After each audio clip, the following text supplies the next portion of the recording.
The senator from Oklahoma.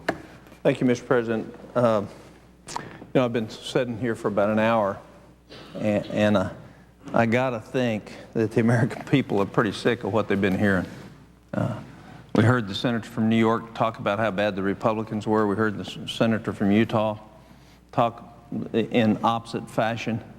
It doesn't come anywhere close to solving the problems. And what I really think is we ought to have a discussion about how we got here. How do we find ourselves in the mess we're in? And I think we can look at history. There was a great historian by the name of Alexander Tyler. He looked at the ancient Greeks and looked at what happened to them as they fell. And he said this about republics. He said, all republics fail. All republics fail. They fail as soon as the people figure out that they can vote themselves money from the public treasury. Now, there's no question we're in hard times. There's no question that we need to do a stimulus package. And there's no question that the federal government has the power to make a big difference in a lot of people's lives who are hurting right now. And I don't think it would be fair to say that there is anybody in this chamber that doesn't want to try to accomplish that.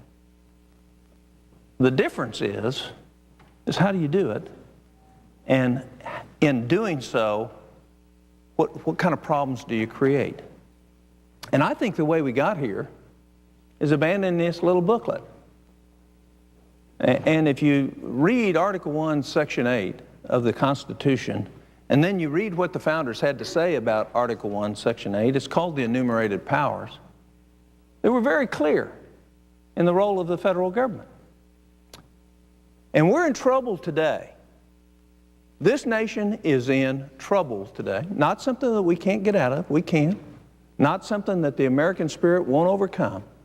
But we're in trouble today because we've let the politicians of our country abandon the very clear rules and wisdom that was given to us by a unique, almost ordained group of individuals over 200 years ago that saw a vision and said, how do we keep this vision?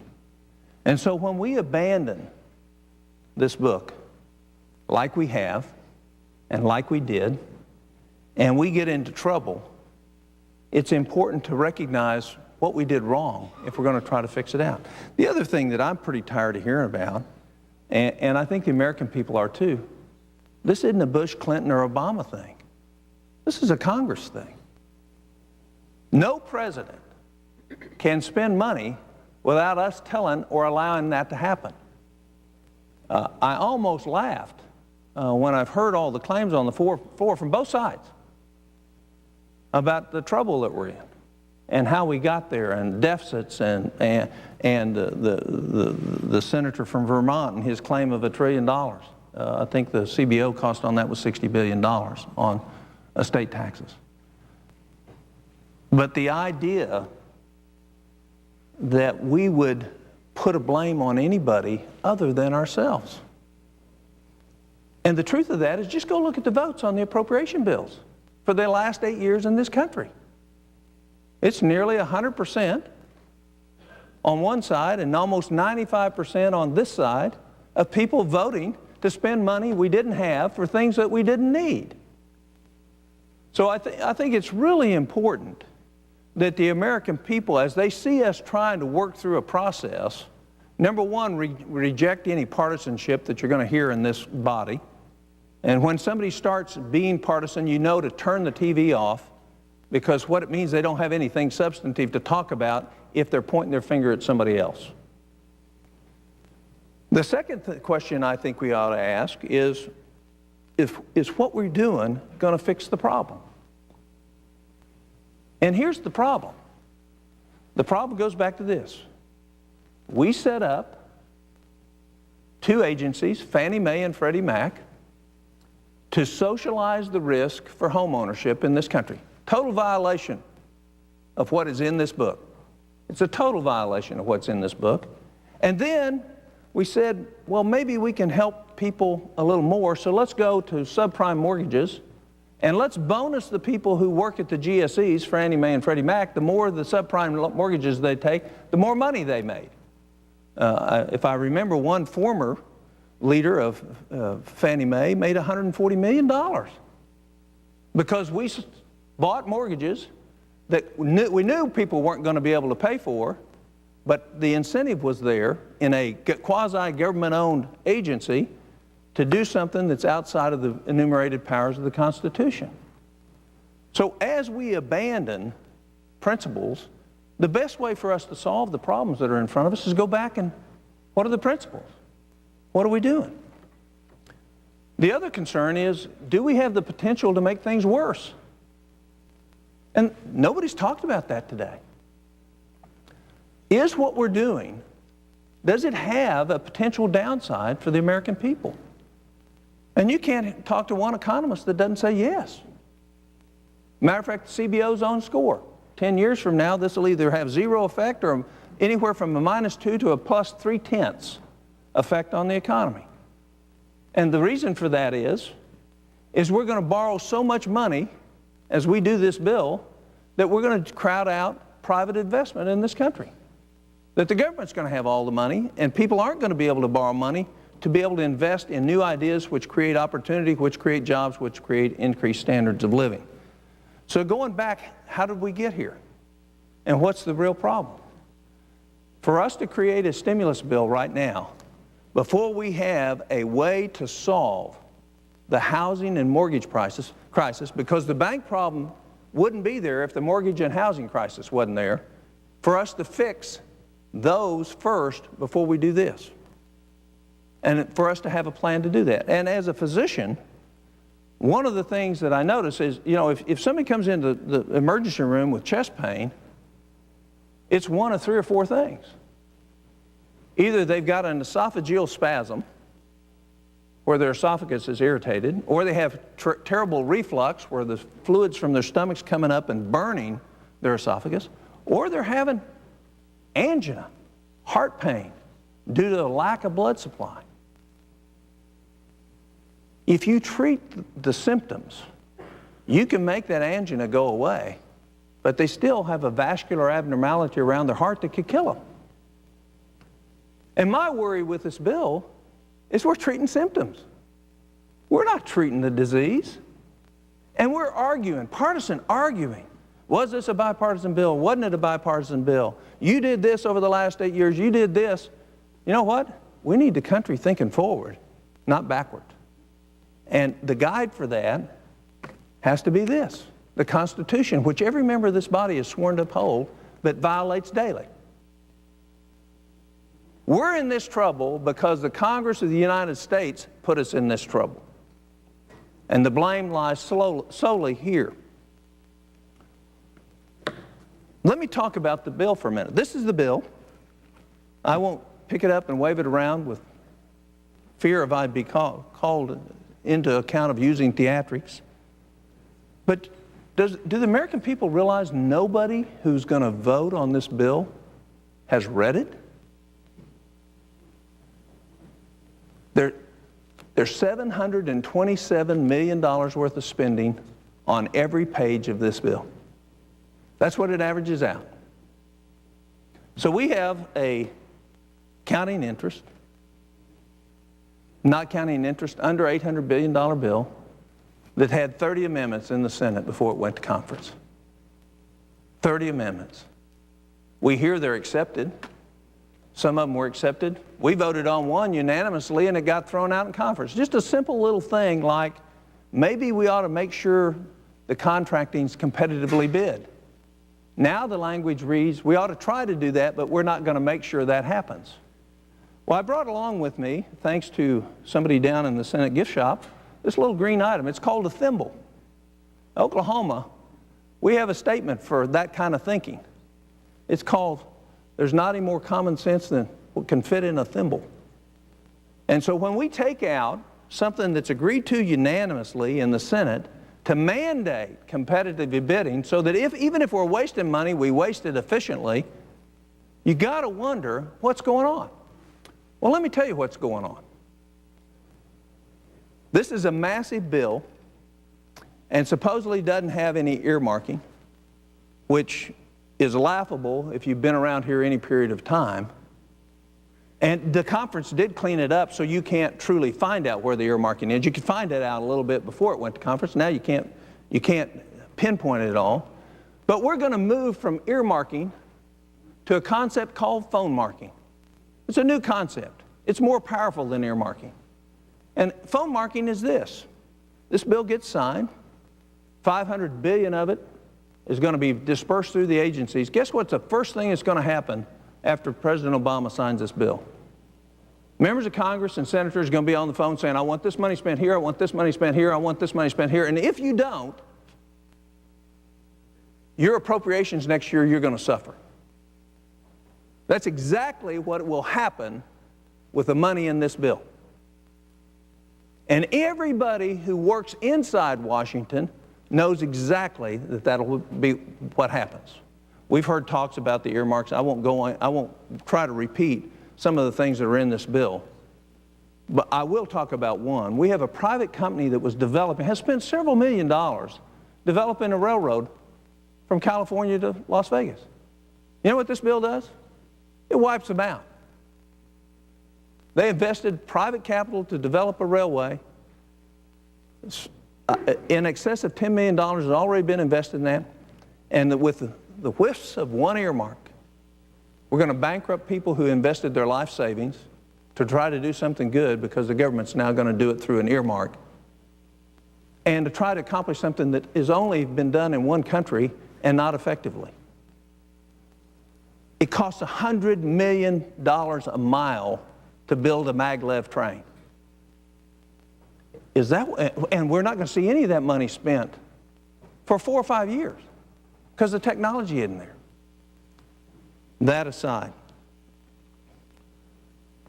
there also was an amendment that truly would have done something to fix the real problem, housing, the Isaacson Amendment, a $15,000 tax credit if you're buying a primary residence, whether it's a foreclosed home or a new one.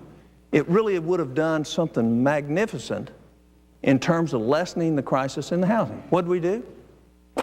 Out. Had an overwhelming vote in the Senate, but it's out. How do you explain that? What's going on here? What's going on here is the initiation of what Alexander Tyler talked about is the failure of a republic. And it's about short-term political expedient thinking to the benefit of politicians instead of what is the best right thing we can do for our country. And the very claim that Senator McCain didn't offer a substantive bill that would have significantly increased the number of jobs created at a significantly lower cost, as scored by CBO and as scored by outside economists, is a spurious claim.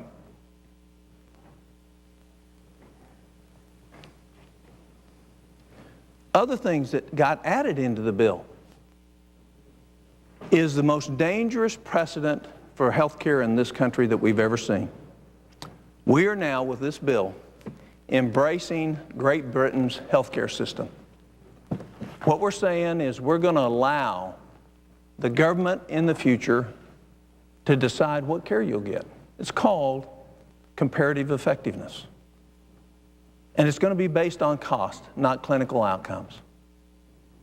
And we're going to abandon the knowledge of physicians, the experience they have with their patients, the 8 to 12 years of additional training that they have, and lives that have been dedicated to improving the health of their patients. We're going to abandon that to a bureaucracy where the government says we know best. And we're going to do that because we can't afford Medicare in the future, and we're going to say, just like England says, that well, if you only get one more year of life, then the most we can spend on you is $49,000. And if you're 75 years of age and you're a Medicare patient, you fall and break your hip, we're sorry, we're not going to do it because it's not cost effective. The first leg of you losing a doctor-patient relationship and the freedom to have health care decisions made by you and your caregiver is buried within this bill, and will kill health care in America as far as its quality. You'll get access, you'll get a wait just like Canada and England do, but you'll kill the quality and will kill medical innovation in this country. This country leads the world. 7 out of every 10 major breakthroughs in medicine occur in this country. And the reason it doesn't mean we have a good system now. It needs to be improved. But having a government bureaucrat who operates on this, here's the theory. I've observed it in the 10 years that I've been in Congress. Never do what is best when you can do what is safe. And that's how it operates in Washington and throughout the federal agencies. They're risk averse, just like the politicians are risk averse to challenging priorities in this bill, that we ought to have priorities to spend the money where we get the most jobs, the most economic benefit. I passed an amendment, had 73 or 74 votes. It got watered down and divided in conference because a lot of special interest groups said, oh, no, you can't do that. So what did we do? They're not a priority as far as what we should be doing right now. Matter of fact, 80% of most of the groups that we're complaining about get their fund from private sources, and the best way to get them funded back up is to get private sources moving again in terms of the economy. But what did we do? We chose the politically expedient path. Again, wasn't often thought of. Political expediency, the people who created this country risked their lives and their fortunes to make sure we have the freedom that we have today. But yet we're abandoning that. Which comes back to what is our heritage as a nation. What is the heritage that we as a nation have been brought forward with? And I'll tell you what I think it is. I think the heritage that we have is that one generation was willing to make hard choices and hard sacrifices so that the generation that followed would have greater opportunity. Greater opportunity, a higher standard of living, more freedom, more liberty. What have we done? We're going in reverse. What we've been doing for the last 10 to 15 years in this country, what we have been saying is, we'll take it now, kids, you lump it. And as an example of that, if you look, in 2008, the federal government spent $25,000 per household of your money. A good portion of it, a third of it was borrowed. But we spent $25,000 as a federal government per household. With this bill, we're going to spend $38,000 per family, just with this one bill. And we're hurrying it up. We got to get it done right now because there's Codell's treats, junkets, waiting for members to go on, including the Speaker of the House. So we got a bill that nobody's read, that has some real questions about whether it's going to be stimulative, that has taken out good financial controls like competitive bidding, taken out listing priorities, and we're going to vote on it tonight with nobody ever read it. That's just about as bad as the partisan bickering that we've heard. Does it serve us well to hurry up and do something when we don't know what we're doing? Now, there are some staff members that know some of what's in here, but there's not one person that knows the full extent. Mark my words, within a month, we'll be back in here passing a bill to do all the corrections to this that we don't have right and correct at this time. That's how sloppy we do our work. So it's not only sloppy in terms of our effort, it's sloppy in terms of our theory. I would also add that we're going to move from $2,000 per family in interest costs to $4,817 per family this next year in interest costs. Now, in my state, the average family income is below what the federal government's going to spend with this bill. Average family income is under $36,000. And yet we're going to spend $38,000 this next year per family in this country. And we're going to justify that we had to do it to get us out of trouble. And we're going to do it because we didn't fix the real problem. We're treating the symptoms. And we're all going to feel good. And we're all going to take the invite of the senator from New York to come on over and join us. The fact is my oath as a U.S. senator should disallow me from ever voting for this bill. Anybody that votes for this bill will be violating their oath to this Constitution. America demands something be done. They're right. We need to do something. Should we do it sloppily? Should we do it without focus? Should we do it without temperance?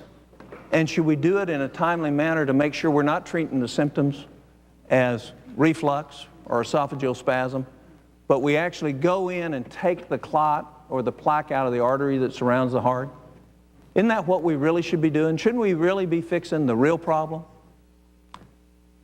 And while we're at it, we ought to be fixing us, because we are the co-committers of the real problem. Shouldn't we all be thinking long-term rather than short-term political benefit? Shouldn't we be realizing what is expected of us? You know, I would hope that Americans tonight,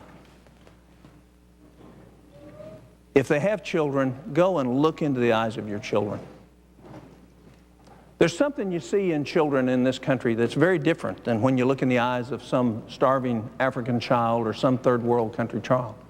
What you see when you look into those beautiful brown, blue, green, hazel eyes is you see hope. I think about my 4 grandkids and the one that's on the way. And when I look in their eyes, I see hope. And then contrast that with the pictures you've seen from the despair and look of no hope of the kids around the world that haven't had the opportunity of this country. And what we're doing is we're stealing some of that hope tonight from our children. And if you don't have a child but you've had one and they're grown up, think back to that picture that you have on the wall and look into those eyes and say, do you really want to steal that hope? Because that's what we're doing. We're limiting their liberty economically. We're limiting their freedom to be the best and brightest and have the greatest potential that any society has ever offered their youngest citizens. That's what we're doing with this bill.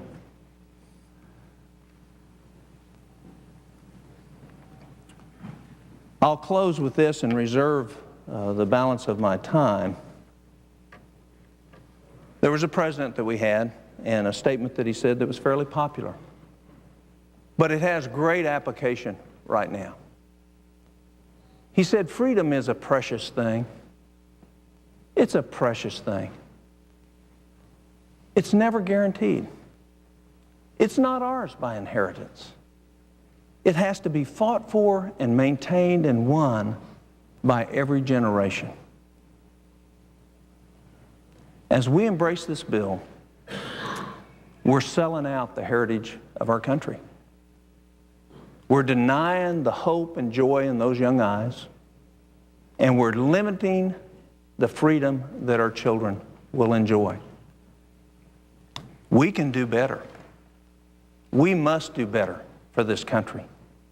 Our country needs statesmen who will sacrifice themselves for the best interest of the country rather than the best interest of their party or the best interest of their political career.